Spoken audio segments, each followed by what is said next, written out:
Hello friends, कैसे हैं आप सभी लोग। आई होप आप सब लोग बिल्कुल ठीक होंगे। चलिए शुरू करते हैं आज की क्लास। आज की क्लास में डिस्कस करेंगे सीडीपी का मोस्ट इम्पॉर्टेंट टॉपिक, वो है संज्ञान और संवेग। ये जो टॉपिक है यहाँ से 1 से 2 नंबर का क्वेश्चन पूछा जाता है, चाहे वो पेपर आपका सीटेट का पेपर फर्स्ट हो या फिर पेपर सेकंड हो। इन दोनों पेपर में जो आपका सीडीपी के क्वेश्चन पूछे जाते हैं यहाँ से पूछा जाता है। ठीक है, तो ये काफ़ी ज़्यादा इम्पॉर्टेंट है। संज्ञान और संवेग यहाँ से क्वेश्चन पूछे जाते हैं, तो क्लास को शुरू से लास्ट तक देखिएगा ताकि जो भी इम्पॉर्टेंट क्वेश्चन पूछे जाते हैं आपके एग्जाम में वो यहाँ से क्लियर हो जाए। ठीक है, तो चैनल पर नए हैं तो चैनल को सब्सक्राइब कर लीजिएगा, साथ में अपने दोस्तों को भी शेयर कर दीजिएगा ताकि उनको हेल्प मिल सके सीडीपी के, स्पेशली सीडीपी का जो पेपर होता है उसके लिए। ठीक है, तो देखते हैं आज की क्लास का पहला क्वेश्चन क्या दिया है। पहला क्वेश्चन दिया कि कौन सा संवेग अर्थपूर्ण सीखने को प्रोत्साहित करेगा। कौन सा ऐसा संवेग है, जैसे संवेग आपके 14 प्रकार के बताए गए हैं, जैसे उसमें डर हो गया, शर्म हो गई, ठीक है, भय हो गया, ये सारी चीज़ें होती हैं। तो ये जो कौन सा संवेग है जो अर्थपूर्ण सीखने को प्रोत्साहित करेगा। ठीक है, कौन सा ऐसा संवेग है जो अर्थपूर्ण सीखने को प्रोत्साहित करेगा। क्या वो शर्म है, डर है, निराशा है या फिर है जिज्ञासा। तो जो संवेग अर्थपूर्ण सीखने को यानी किसी भी चीज़ को सीखने को प्रोत्साहित करेगा वो होता है जिज्ञासा। ठीक है, जिज्ञासा मतलब होता है उत्सुकता, एक तरह से कह सकते हैं। जिज्ञासा यानी इच्छा होती है या फिर उत्सुकता हो, किसी भी चीज़ को सीखने की जो उत्सुकता होती है, जिज्ञासा होता है, वो जो है कौन सा संवेग होता है, वो होता है जिज्ञासा। ठीक है, जिज्ञासा होती है तभी बच्चा सीखता है किसी भी चीज़ को। मान लीजिए उसको ईवीएस पढ़ना है या सीडीपी पढ़ना है, किसी भी बच्चे को सीडीपी तभी समझ में आएगी जब उसको पढ़ने की जिज्ञासा हो। उसका मन ही नहीं लग रहा, उसकी इच्छा ही नहीं है पढ़ने को, तो वो नहीं पढ़ पाएगा। ठीक है, तो संवेग जो जिज्ञासा संवेग है वो अर्थपूर्ण सीखने को क्या करता है, प्रोत्साहित करता है। शर्म तो करता नहीं है, डर भी नहीं करता है, निराशा भी नहीं करता। जिज्ञासा यानी उसकी इच्छा ही होती है जो सीखने को प्रोत्साहित करता है। ठीक है, तो यहाँ फोर्थ ऑप्शन सही हो जाएगा। नेक्स्ट क्वेश्चन है कि अगर एक विद्यार्थी किसी क्रिया को मूल्यवान मानता है लेकिन उस क्रिया को करने के लिए उसके पास बहुत कम नियंत्रण हो, तो इस अवस्था में विद्यार्थी किस तरह के भाव का एहसास करेगा। अगर एक विद्यार्थी किसी क्रिया को मूल्यवान मानता है, ठीक है, लेकिन उस क्रिया को करने के लिए उसके पास बहुत कम नियंत्रण हो, तो इस अवस्था में विद्यार्थी किस तरह के भाव का एहसास करेगा।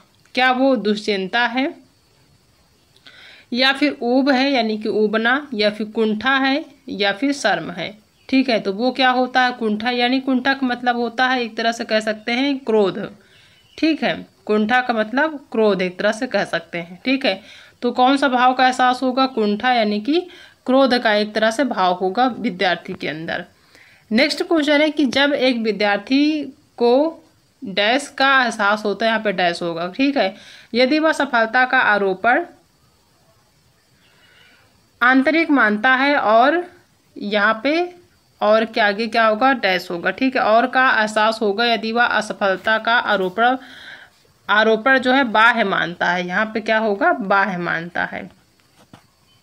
तो यहाँ पे जो दो अंडर यहाँ पे खाली स्थान इनको फिल करना है। यहाँ पे कौन सा होगा, जब एक विद्यार्थी क्या दुश्चिंता होगा यानी दुश्चिंता को एहसास करेगा, तो बिल्कुल नहीं। जब एक विद्यार्थी शर्म को एहसास करेगा, जी नहीं, बल्कि क्या है, गर्व को। जब एक विद्यार्थी गर्व का एहसास होगा यानी एक विद्यार्थी को गर्व का एहसास होगा यदि वह सफलता का आरोपण आंतरिक मानता है और वह क्रोध का एहसास होगा। ठीक है, यानी उसको जो है किसका जो है एहसास होगा, क्रोध का, यदि वह असफलता का आरोपण बाह्य मानता है। ठीक है, तो यहाँ पे थर्ड होगा, यानी यहाँ पे जो फील होगा वो गर्व होगा और यहाँ पे क्रोध फील होगा। ठीक है, तो ध्यान रखना है कौन सा होगा, थर्ड ऑप्शन यहाँ पे सही हो जाएगा।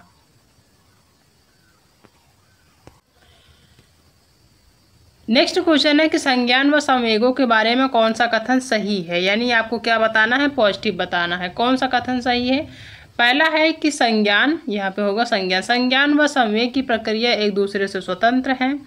दूसरा कि संज्ञान व संवेग एक दूसरे से बंधे हुए हैं। ठीक है, संज्ञान व संवेग एक दूसरे से गुथे हुए हैं, ठीक है, यहाँ पे गुथे होगा, यहाँ पे गुथे हुए हैं, वह एक दूसरे को प्रभावित करते, ठीक है। जो संज्ञान और संवेग है ये जो है एक दूसरे से गुथे हुए होते हैं और एक दूसरे को प्रभावित करते हैं, तो ये आपका पॉजिटिव है, ठीक है। तीसरा कि संज्ञान संवेग पर प्रभाव डालता है परंतु संवेगों का संज्ञान पर कोई प्रभाव नहीं पड़ता, जी नहीं, दोनों का एक दूसरे पर प्रभाव पड़ता है। संवेग जो है संज्ञान पर प्रभाव डालते हैं परंतु संवेगों का संज्ञान पर कोई प्रभाव नहीं होता है, ठीक है, तो ये भी गलत है क्योंकि दोनों में प्रभाव होता है, तो ये सब निगेटिव है। इसका पहला जो सेकंड ऑप्शन है वो क्या है, पॉजिटिव है। पॉजिटिव आंसर हमें बताना क्योंकि यहाँ पे सही पूछ रहा है, ठीक है, तो दूसरा ऑप्शन यहाँ पे सही हो जाएगा। नेक्स्ट क्वेश्चन है कि कौन सा परिप्रेक्ष्य भाषा को संज्ञान को सुसाधित करने वाले महत्वपूर्ण उपकरण के रूप में देखता है।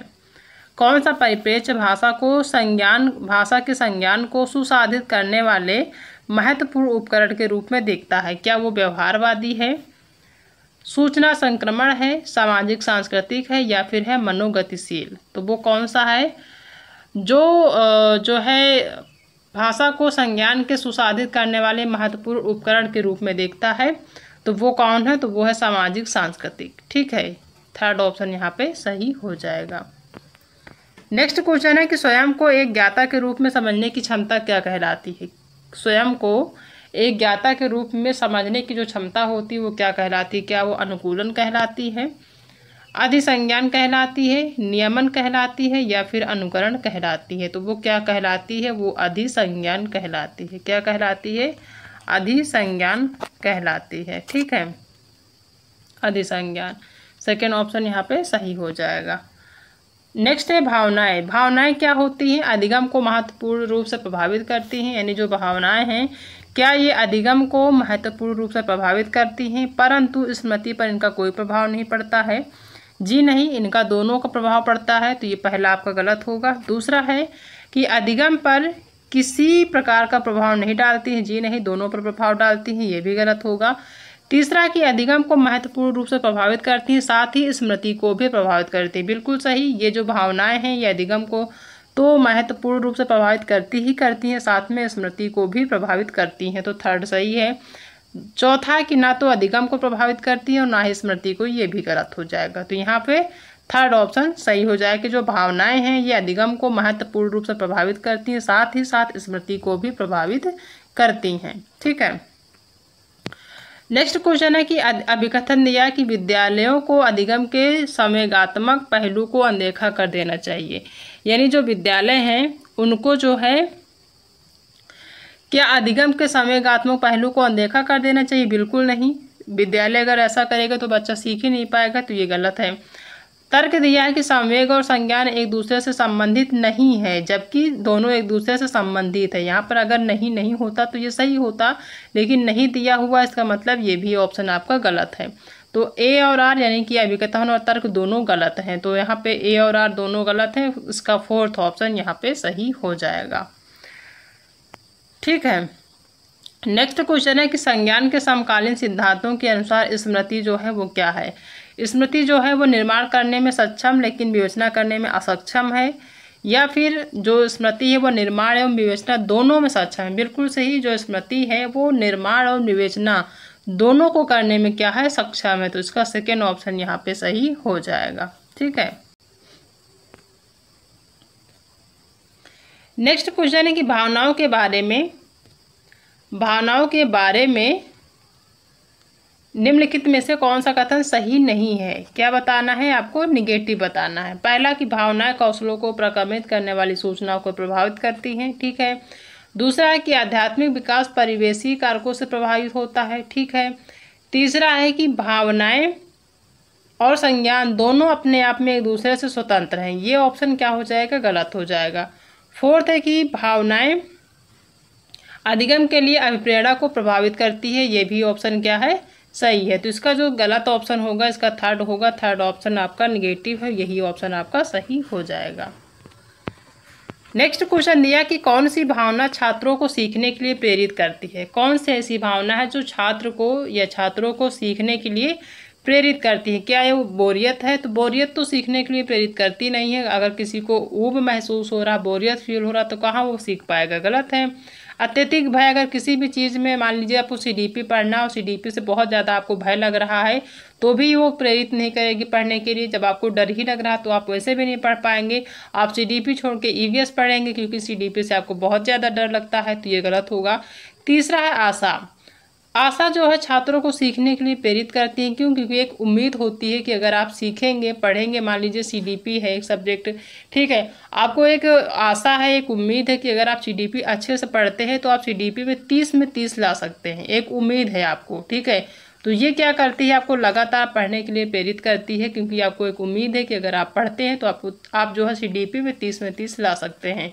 तो आशा क्या होता है, ये लगातार सीखने के लिए आपको प्रेरित करती रहती है, एक उम्मीद ही है। क्रोध तो गलत होगा, थर्ड ऑप्शन यहाँ पे सही हो जाएगा। नेक्स्ट क्वेश्चन है कि संवेगों और संज्ञान के संदर्भ में निम्न में से कौन सा कथन सही है। संवेगों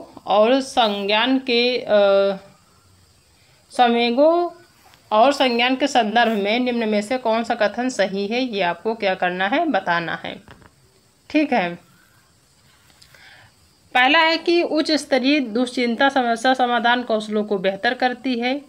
दूसरा है कि संतुलित उत्साह भागीदारी और अधिगम को बढ़ाता है। बिल्कुल सही, एक बैलेंसिंग जो आपका उत्साह होता है जिसमें आप एक चीज़ों को बैलेंस कर पाते हैं, वो भागीदारी और अधिगम जो सीखना है उसमें क्या जो संतुलित उत्साह है वो भागीदारी और अधिगम को क्या करता है, बढ़ाता है। तो इसका सेकेंड ऑप्शन ही यहाँ पे सही होगा। थर्ड देख लेते हैं कि निराशा अधिगमकर्ताओं को और अधिक प्रयास करने की प्रेरित करती, बिल्कुल नहीं। जो निराशा होता है, अगर किसी भी चीज़ में आप निराश है तो अधिगमकर्ताओं को अधिक प्रयास करने के लिए अभिप्रेरित कहाँ करेगी, ये ऑप्शन गलत है। शर्मिंदगी अधिगमकर्ताओं को सामूहिक कार्यों में पहल करने के लिए अभिप्रेरित करती है, यह भी आपका गलत है। यहाँ पे सेकेंड ऑप्शन ही सही होगा कि जो संतुलित उत्साह है वो भागीदारी और अधिगम को क्या करती है, बढ़ावा देती है। नेक्स्ट क्वेश्चन है कि ऐसी स्थिति में जब परिणाम अनिश्चित है लेकिन ध्यान असफलता पर है तो विद्यार्थी निम्न में से किस संवेग का अनुभव करेगा। ठीक है, एक ऐसा कंडीशन है जब परिणाम अनिश्चित है, आपको पता ही नहीं कि आपका परिणाम कैसा होगा, आप पास होंगे, फेल होंगे, नंबर अच्छे आएंगे, बेकार आएंगे, लेकिन ध्यान असफलता पर है। ठीक है, परिणाम अनिश्चित है लेकिन ज़्यादातर जो ध्यान है यह है कि आप फेल हो जाएंगे। तो विद्यार्थी निम्न में से किस संवेग का अनुभव कर रहा है, ये आपको बताना है। क्या वो आनंद का अनुभव कर रहा है? तो बिल्कुल नहीं, आनंद का तो अनुभव करेगा नहीं वो। ठीक है, वो चिंता का अनुभव, उसको एक चिंता है कि पता नहीं उसका परिणाम कैसा आएगा। ठीक है, क्योंकि उसको अभी पता ही नहीं उसका रिजल्ट कैसा आ रहा है, वो असफलता पे ज़्यादा चिंतित है कि कहीं ऐसा ना हो कि वो फेल हो जाए। ठीक है, तो किस संवेग का अनुभव करेगा, वो चिंता। मान लीजिए आपने जो है सीटेट का पेपर दिया, ठीक है, सीटेट का रिजल्ट आने में टाइम लगता है, आपको जो है आप पता ही नहीं कि आपका रिजल्ट कैसा आएगा। ज़्यादातर जो चांसेस है या फिर ज़्यादातर जो आपको टेंशन हो रही है वो असफलता, यानी कि आपको फेल होने की जो है ज़्यादा टेंशन हो रही है। ठीक है, आपको लगता है कहीं ऐसा ना हो कि आप फेल हो जाए, तो आपको जो सबसे ज़्यादा जिस समय का अनुभव करेंगे तो आप चिंता का ही तो अनुभव करेंगे। आपको एक चिंता सता रही कि आपका जो सीटेट का पेपर हुआ है पता नहीं आप उसमें फेल होंगे, पास होंगे। ठीक है, ये आपको चिंता सता रही जो कि एक संवेग है। तो यहाँ पे सेकेंड ऑप्शन सही हो जाएगा। ठीक है, तो इसी टाइप के क्वेश्चन आपको आपके एग्जाम में देखने को मिलेंगे। क्वेश्चन बहुत ज़्यादा डिफिकल्ट नहीं है, बिल्कुल सिंपल से हैं। ठीक है, अगर आप जो है PYQ देखेंगे तो उसमें से ज़्यादा क्वेश्चन नहीं पूछे जाते, 1 से 2 नंबर के क्वेश्चन पूछे जाते हैं, बहुत ही सिंपल क्वेश्चन पूछे जाते हैं जो कि अपने आप से ही अगर अपने आप को रिलेट करके देखेंगे क्वेश्चन में तो बहुत आसानी से सॉल्व कर पाएंगे। ठीक है, तो ये आज की क्लास है जिसमें हमने संज्ञान और संवेग के बारे में डिस्कस किया है। जो इम्पॉर्टेंट क्वेश्चन थे वो हमने डिस्कस कर लिया है। आई होप कि आप सभी को आज की जो क्लास है वो पसंद आई होगी। अगर आज की क्लास पसंद आई है तो वीडियो को लाइक करिएगा, अपने दोस्तों में भी शेयर कर दीजिएगा, और अगर आप चैनल पर पहली बार विजिट कर रहे हैं तो चैनल को सब्सक्राइब करना बिल्कुल भी मत भूलिएगा। ठीक है, तो मिलते हैं नेक्स्ट क्लास में एक नए टॉपिक के साथ, तब तक अपना ध्यान रखिएगा।